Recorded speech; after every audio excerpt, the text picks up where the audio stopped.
de Congo Locolé, mais aussi de Locolé à Congo.com, vous qui nous suivez partout, la diaspora éparpillée dans le monde. Donc là, vous me voyez, je suis dans la salle de fête qui s'appelle le Chapiteau. Donc ici se tiendra dans quelques minutes une réunion de l'opposition. Ils vont devoir faire une déclaration politique. Donc d'ici là, c'est le CVD. Donc ça regroupe presque toute l'opposition là-dedans. Vous verrez l'UDPS, l'Union pour la Nation Congolaise de Vital Kamerhe, l'UNC.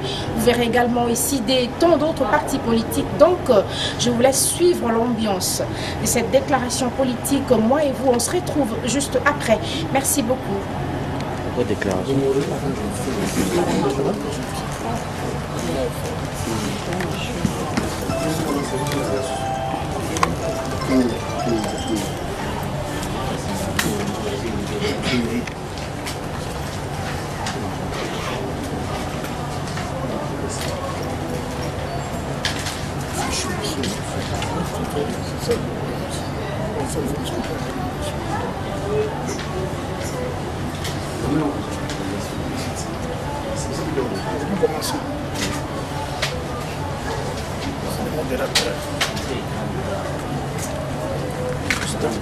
Mesdames et messieurs de la presse, nous allons commencer la déclaration des forces politiques. Je vais jamais approfondir la question de l'heure. Nous nous apprêtons à suivre cette déclaration de la bouche du secrétaire général de l'UDPS. Déclaration des forces politiques et sociales du 14 octobre 2014. Nous, forces politiques et sociales de la République démocratique du Congo, après un examen approfondi de la situation générale de notre pays, rendons publique la déclaration dont la teneur suit. 1. Conscient de nos responsabilités devant Dieu, l'histoire et la nation, nous avions, à l'occasion de notre déclaration du 25 juin 2014, décidé d'unir nos forces pour mener des actions communes en vue d'atteindre les objectifs ci-après. A.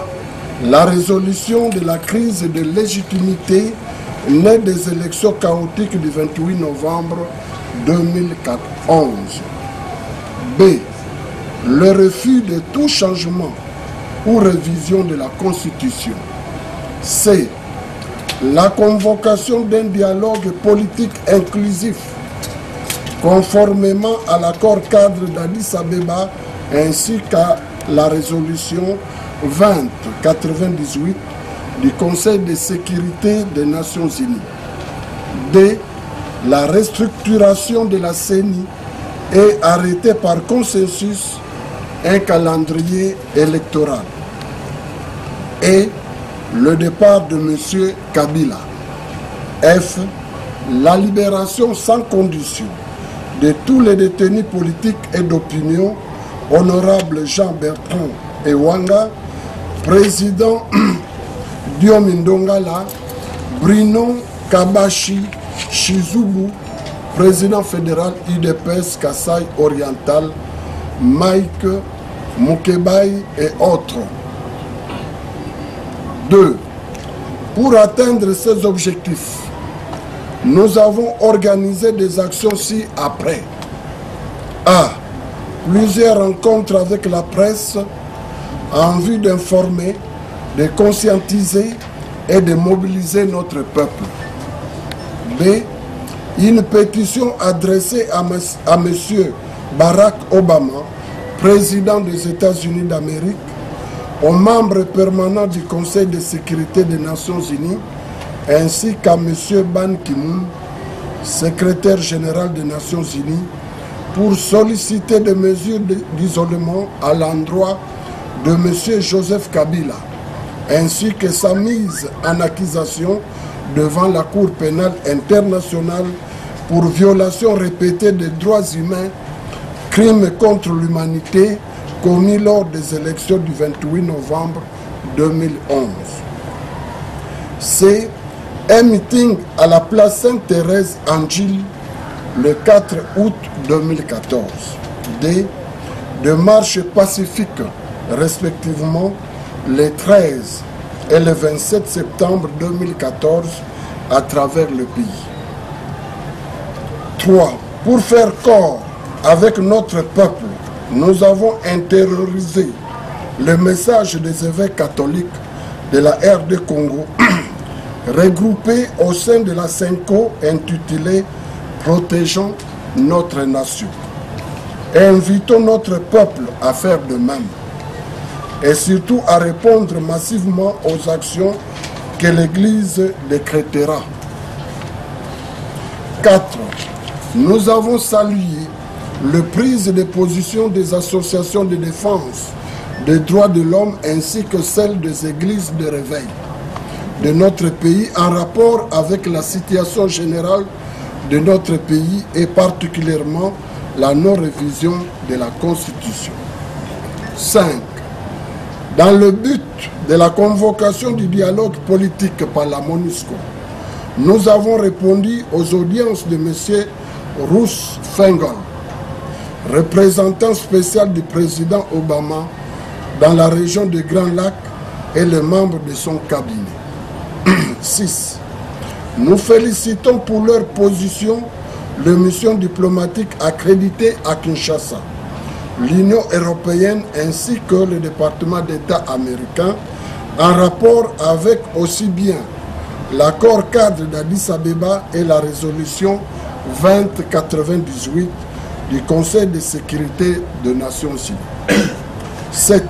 Constatant que le pouvoir sans légitimité demeure sourd à toutes ces prises de position et manifestations pacifiques, nous avons décidé d'organiser un sit-in ce lundi 20 octobre 2014 sur l'avenue des Aviateurs dans la commune de la Gombe à Kinshasa. 8. Par cette manifestation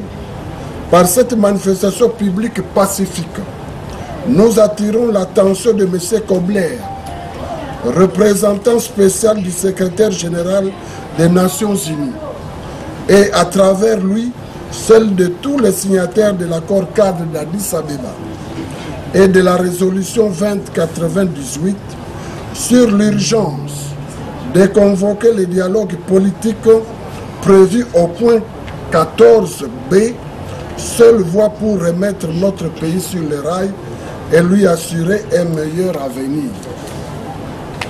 Conformément au point 14b, c'est le représentant spécial du secrétaire général des Nations Unies, M. Kobler, qui a reçu mission de convoquer ce dialogue politique. 9. Il y a lieu de rappeler à la communauté internationale que pendant qu'elle traîne à convoquer ce dialogue politique salvateur, le pays poursuit sa descente aux enfers. Au Katanga, les Bakata Katanga continuent à semer la terreur à Pointe. À l'est, les M23 se reconstituent, tandis que des femmes et des enfants sont enlevés à Ituri. À Mambasa, des compatriotes sont morts abandonnés à Kotakoli. Le chauffeur du général Mamadou Ndala, le sergent-major Arsène Ndabundongala, est mort subitement en détention, emportant dans sa tombe toutes les preuves. Que dire de l'électricité, de l'eau, des soins de santé, de l'éducation, la sécurité, qui manque à notre peuple à travers tous les pays. Jusqu'à quand laisserons-nous l'irresponsabilité continuer à tuer le pays? L'attaque des installations de l'Église catholique à Lodja démontre que le pays sombre dans le chaos. Oui, le pays est pillé. Le détournement de fonds destinés à l'opposition en est une preuve. C'est l'arbre qui cache la forêt. En plus, depuis plusieurs mois, le pays est gouverné par une équipe qui expédie des affaires courantes et ne peut donc engagé et ne peut donc plus engager la nation. Plus grave encore, tous les membres de ces gouvernements ont déjà touché leurs indemnités de sortie et donc ne sont plus en fonction. Comme toutes les institutions, ce gouvernement n'a aucune légitimité. 11. Nous restons convaincus qu'une fois ces dialogues politiques convoqués, la cacophonie autour de la révision de la Constitution ou l'élaboration d'une nouvelle Constitution prendra fin. Les prisonniers et détenus politiques seront libérés, tandis que le débat autour de la CENI ou de Malumalu cessera. En conséquence, nous invitons toutes les Congolaises et tous les Congolais en général, ainsi que toutes les Quinoises et Quinois en particulier, à se mobiliser et à participer massivement à cette manifestation pacifique prévue ce lundi 20 octobre 2014, qu'il pleuve ou qu'il neige. Conformément à l'article 20 de la Constitution de notre pays,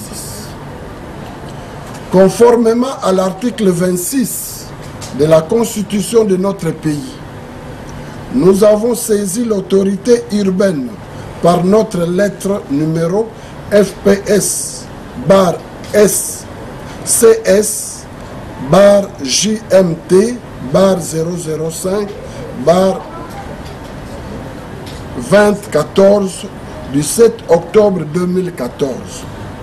Ce sit-in commencera à 9 h jusqu'à 15 h. Il aura pour lieu de rassemblement la venue des aviateurs en face de l'ambassade des États-Unis jusqu'à l'entrée du siège de la MONUSCO en passant par l'ambassade de la Chine. Fait à Kinshasa le 14 octobre 2014. Je vous remercie.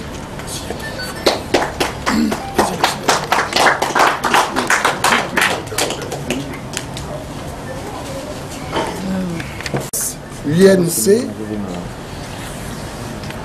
RCD-KML, IDEMO, CDR, MPCR, PT, MPP, 7, PK, FIS.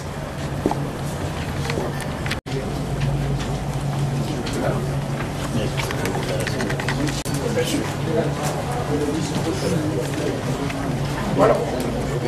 La fin de cette déclaration politique sera suivie avec attention. Je l'espère, cette déclaration des forces politiques et sociales de la RDC.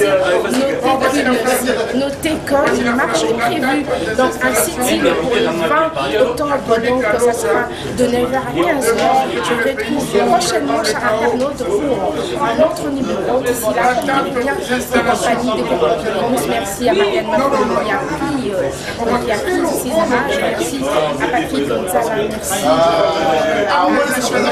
notre suivez-nous également sur la plateforme. Merci.